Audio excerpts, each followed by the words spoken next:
പശുക്കൾക്കല്ലേ, കൊടുത്തോളൂ.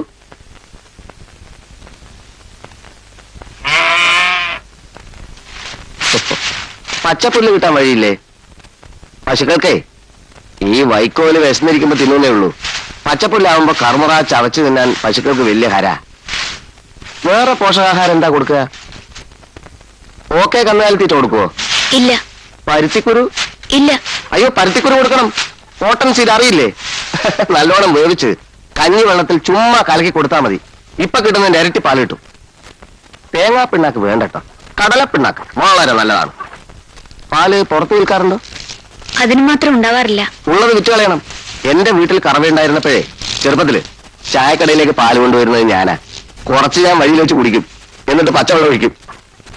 പക്ഷെ പാല് ഫാറ്റാണ്, കൊളസ്ട്രോൾ കൂടും. ചൂടായി നിൽക്കുന്ന ബോഡിയെ ഒന്ന് തണുപ്പിക്കുക, അത്ര തന്നെ. പിന്നെ സംഭവഗതികളാകെ തല കീഴായി മറിഞ്ഞിരിക്കുകയാണ് കേട്ടോ. ആ പ്രഭാകരൻ എന്നെ കാണാൻ വന്നിരുന്നു. 30,000 പകരം 50,000 തരാമെന്ന്. PK സുധാകരൻ അങ്ങനെ വിലക്കെടുക്കാൻ പറ്റില്ലെന്ന് ഞാൻ പറഞ്ഞു.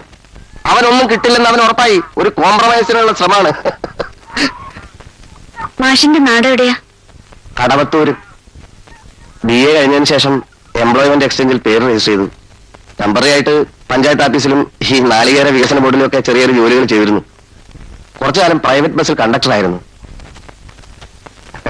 TTC കഴിഞ്ഞിട്ടിപ്പോ 4-5 കൊല്ലായി. സ്കൂൾ കിട്ടാനിട്ടല്ല, ഈ പൈസ ഒപ്പിച്ചെടുക്കാൻ കുറച്ച് കാലതാമസം നേരിട്ടു. ഭാനുമതി എന്നാ പേരല്ലേ? മാധവ പറഞ്ഞു. പിന്നെ ഞാൻ കേട്ടത് ശരിയാണോ? എന്ത്? കവിത എഴുതുന്ന അസുഖമുണ്ടോ? കവിത എഴുത്തൊരു അസുഖമാണോ? സോറി, എനിക്ക് ഒരു കവി സുഹൃത്തുണ്ട്. അവനോട് സംസാരിക്കും പോലെ സംസാരിച്ചു പോയതാണ്. ഞാൻ സത്യത്തിൽ കവിതയുടെ വലിയൊരു ആരാധകരാണ്. നിങ്ങൾ എന്റെ കറുത്ത മക്കളെ ചുട്ടു തിന്നില്ലേ, നിങ്ങൾ അവരുടെ നിറഞ്ഞ കണ്ണുകൾ ചൂഴ്ന്നെടുത്തില്ലേ എന്നൊക്കെയുള്ള കവിതകളെ ഞാൻ മനപ്പാഠം പഠിച്ച് ചൊല്ലാറുണ്ട്. പക്ഷെ ചൊല്ലാൻ ഭയങ്കര സ്ട്രെയിനാ. കുട്ടിയുടെ കവിതയിൽ വിപ്ലവം ഉണ്ടോ? വിപ്ലവമൊന്നുമില്ല. ഭാവഗീതങ്ങളായിരിക്കും അല്ലേ? അതിപ്പോ ഞാനെന്താ പറയാ? ആയിരിക്കും. മാഷിരിക്കുന്നോ? കുടിക്കാൻ എന്തേലും? വേണ്ട വേണ്ട വേണ്ട, ഞാനിപ്പോ പിന്നെ കാണാം. പിന്നെ ഒന്ന് കറങ്ങാനായിട്ട് ഇറങ്ങാണ്. വരാൻ കാണാം.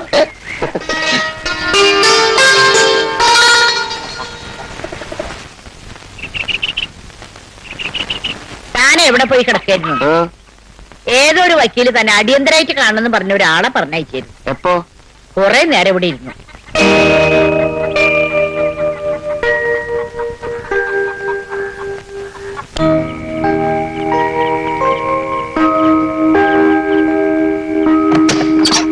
താനോ?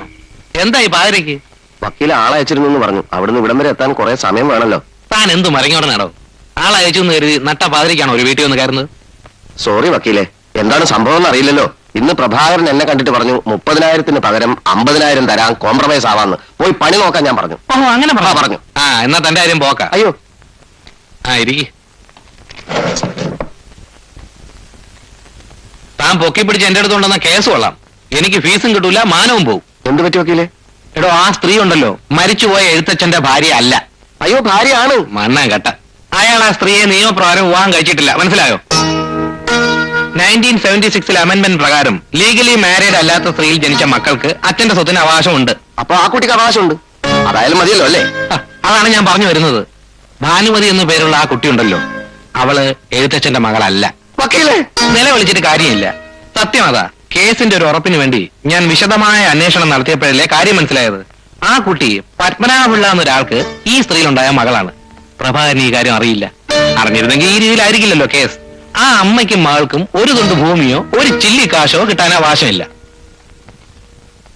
താനിത് ഒരിക്കലും ലീക്ക് ചെയ്യരുത്. ചെയ്താൽ പ്രഭാകരന്റെ വക്കീൽ ഈ പോയിന്റ് കയറി പിടിക്കും. ആ അമ്മയും മോളും വഴിയാധാരമാവുകയും ചെയ്യും. ഞാൻ തന്റെ സേഫ്റ്റിക്ക് വേണ്ടി പറയുകയാണ്. പ്രഭാകരൻ കോംപ്രമൈസിന് വന്നിട്ടുണ്ടെങ്കിൽ താനത് വിടണ്ട. അയാൾ തരാമെന്ന് പറഞ്ഞ കാശും വാങ്ങി തൽക്കാലം ഊരിക്കോ. അതാണ് തന്റെ ആരോഗ്യത്തിന് നല്ലത്.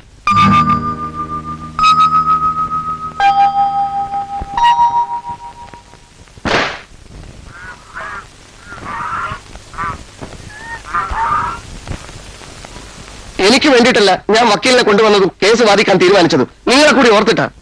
നിങ്ങളെ എഴുത്തച്ഛൻ കല്യാണം കഴിച്ചതിന് രേഖയില്ല, ആ കുട്ടി അയാളുടെ മകളുമല്ല എന്ന് വക്കീൽ പറഞ്ഞപ്പോ എന്റെ ഇടനെഞ്ച് പൊട്ടിപ്പോയി.